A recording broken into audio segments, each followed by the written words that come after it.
ओम शांति। कल्याणकारी, सबकी झोली भरने वाले शिव बाबा का अपने लव कुश बच्चों प्रति 26 अगस्त 2021 की मुरली से होमवर्क।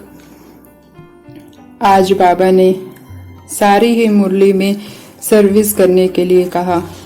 कई बार बाबा ने सर्विस करने की युक्तियां रचने के लिए कहा। बाबा कहते, तुम बच्चों को आपस में मिलकर राय करनी चाहिए कि कैसे सर्विस को बढ़ाएं। हर एक का विचार चलना चाहिए कि सबको रास्ता कैसे बताएं। ख्यालात नहीं चलेंगे तो सर्विस कैसे करेंगे। बाबा ने कहा, सर्विस सर्विस और सर्विस। तो आज हमें इस बात का ध्यान रखना है, क्योंकि हम सब जानते हैं कि भगवान एक ही है और वो हमें मिला हुआ है और सुख शांति का यही रास्ता है जो शिव बाबा हमें बता रहे हैं।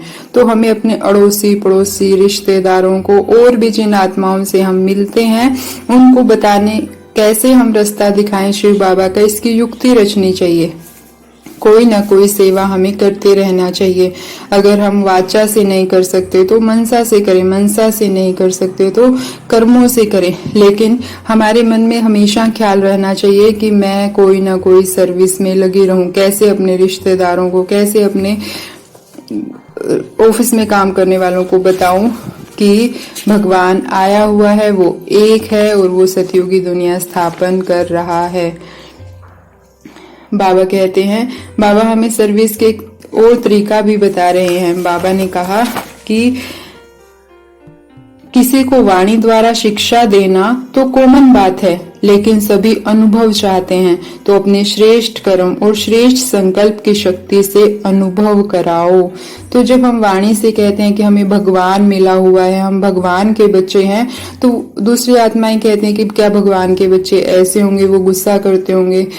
इसीलिए बाबा ने सीधा कहा कि अपने श्रेष्ठ कर्मों से उन्हें अनुभव कराओ कि जो हम कर सकते हैं, हमें इतनी सुख शांति का अनुभव हो रहा है, वो आप आत्माएं भी कर सकते हो। लेकिन ये जब होगा जब हमारे कर्म वैसे होंगे, हम शांति से कर्म करें, शांति से घर में काम करें, शांति से ऑफिस में काम करें, तो हमारे कर्म ही दूसरी आत्माओं को अनुभव कराएंगे और वो अनुभव ही हमें योग्य शिक्षक बनाएगा। बाबा ने कहा, तुम्हारे संकल्प भी बहुत श्रेष्ठ होने चाहिए। और तुम बाबा यहाँ तक भी कह रहे हैं कि संकल्पों को तुम अपने हर श्रेष्ठ संकल्प को सिद्ध कर सकते हो। उसकी युक्ति बाबा बता रहे हैं। संकल्पों की सिद्धि प्राप्त करने के लिए आत्म शक्ति की उड़ान भरते चलो। तो सारा दिन जो भी मैं आत्मिक भान में संकल्प करूंगी, श्रेष्ठ संकल्प करूंगी, वो सिद्ध हो जाएंगे। तो इसीलिए मुझे ज्यादा से ज्यादा अभ्यास करना है। मैं आत्मा हूँ, तो सारा दिन खुद को देखेंगे, मैं आत्मा भ्रकुटी के मध्य, मैं आत्मा ये काम करा रही हूँ, मैं बाबा का मददगार हूँ। मैं और कुछ सेवा नहीं कर सकते तो 2 मिनट 1 मिनट रुक कर जब खाना खा रहे हैं तो बाबा के साथ जुड़कर कि कल्प वृक्ष की सभी आत्माओं को, संसार की सभी आत्माओं को खाना मिल रहा है। जब हम चल रहे हैं तो मेरे पांव से पवित्रता की किरणें धरती को पवित्र कर रही है। जब हम किसी के लिए ऑफिस में काम कर रहे हैं तो 1 मिनट 2 मिनट रुक कर चारों तरफ शांति की वाइब्रेशन फैलाएं। जो भी दिख रहा है हमें, जो भी हमारे कोलिग्स काम कर रहे हैं, उनको हम आत्मा देखें। तो ऐसी छोटी छोटी सेवा हम सारा दिन कर सकते हैं। कल बाबा ने कहा था कि याद में रहना सबसे बड़ी सेवा है, तो वो तो सेवा हम 24 घंटे कभी भी कहीं पर भी कर सकते हैं। तो आज बाबा ने सीधा कहा, सर्विस सर्विस और सर्विस। तो हमें सारा दिन सर्विस पर ध्यान रखना है। आज बाबा ने को बहुत ऐसी बीमारी बताई जिसका शिकार हम सब बच्चे हैं। बाबा कहते हैं, बहुतों को बाबा समझाते भी रहते हैं, बच्चे नाम रूप में कभी नहीं फंसना, नहीं तो माया ऐसी है जो नाक से पकड़कर गड्ढे में डाल देगी। माया ऐसी प्रबल है जो माता माता के नाम रूप में, कन्या कन्या के नाम रूप में फंस जाती है। इसीलिए बाबा सावधानी देते हैं कि बच्चे किसी के नाम रूप में मत फंसना।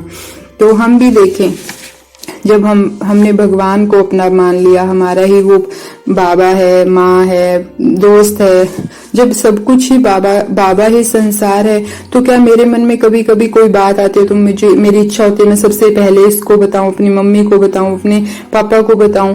हमारे हर किसी की कोई ना कोई ऐसी आदत है या इच्छा है कि हमें कोई भी बात होती है तो हम सबसे पहले किसी न किसी को बताते हैं, कोई दोस्त को बताते हैं, कोई माँ को बताते हैं, कोई पत्नी को बताते हैं, कोई पति को बताते हैं। लेकिन जब हमारे सारे रिश्ते ही बाबा के साथ हैं तो अगर हमें ये आदत अब हमें बदलनी है, हमें सबसे पहले बाबा को बताना है, उसके बाद आप किसी को भी बताओ। बाबा कहते हैं ये नाम रूप की बीमारी है कि अगर मेरी मम्मी आएगी तभी मैं खाना खाऊंगी, आप बाबा के साथ खा सकते हैं। ये बात मैं मम्मी को बताऊंगी तभी मेरा मन हल्का होगा, नहीं आप बाबा को बताइए। ये बात मैं पति के साथ शेयर करूंगी, नहीं, हमें सबसे पहले नाम रूप में नहीं फंसना है, बाबा ही संसार है, बाबा को बताएं और बाबा से वेरीफाई कराएं। जब हम ऐसा करेंगे तो हम खुद भी हल्के रहेंगे, वायुमंडल को भी अच्छा बनाएंगे और आत्माएं जिनको हम वो बात बताकर टेंशन दे रहे हैं, परेशानी दे रहे हैं, या हम सोचते हैं कि वो आत्मा खुश होगी, लेकिन आजकल खुशी की खबर भी दुख लेकर आती है, चिंताएं लेकर आती है। तो इसीलिए हमें कोई भी बात है सबसे पहले शिव बाबा को बतानी है, नाम रूप की बीमारी में नहीं फंसना है। तो सदा उड़ते रहने वाली श्रेष्ठ आत्माओं को ओम शांति। शुक्रिया बाबा।